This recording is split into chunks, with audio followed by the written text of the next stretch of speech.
daughters who blossomed into women turned mothers who saw a new generation of their uterine holdings crescendo into this world.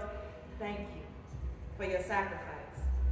To the grandmothers or the daughters who didn't know what the future held but knew it didn't include the word back. The ones who helped pick the greens and snap the peas, and the ones who ran up red clay hills, scraping pretty brown knees. Mama said you couldn't go to church like that after putting a hole in your new Easter dress. To you, I say thank you for not being afraid to walk around with a scuff or two. To the grandmothers who were first mothers, or better yet, daughters, young women, young girls, who were told not to let the tub water out. Siblings had to bathe. The outhouse ain't have enough supply for separation. She who learned to whistle and kick rocks while standing in the rain without a care in her brain until a voice yelled her name from the crickety front porch steps. Get your black behind in this house before I come outside with my belt. Thank you for not being afraid of the water.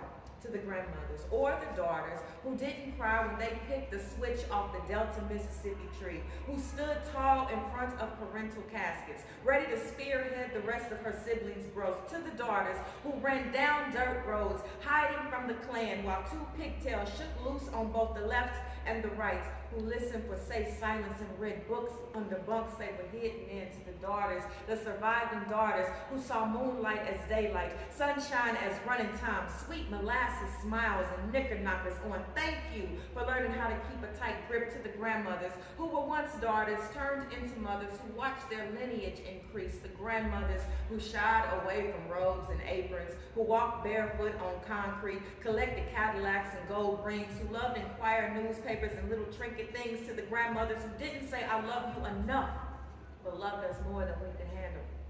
To the ones who broke tradition and did it their way, the grandmothers, grandmeres, who broke hearts and mended shoes, played jazz and the blues and never met a stranger that couldn't use more love. Grandeur principals who snuck us candy and Pepsi while snickering at their frustrated daughters.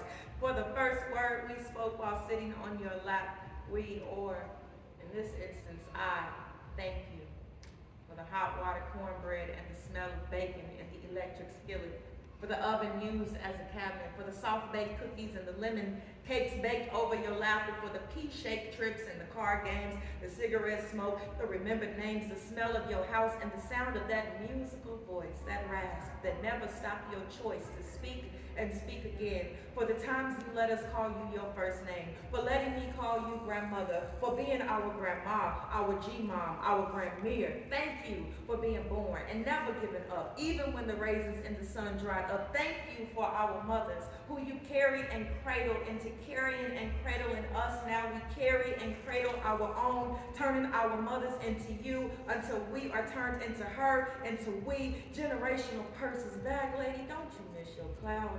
Thank you for hanging down here with us. Thank you for the grandiose experience of your love, no matter how abundant, missing, or thinly wired, for the way we remember you, for the solo dance in your eyes, and for leaving when you got tired. To the grandmothers who were first mothers and once daughters, or better yet, black women, thank you for not being afraid of the water and for sticking around long enough to leave us with the ability to keep on swimming.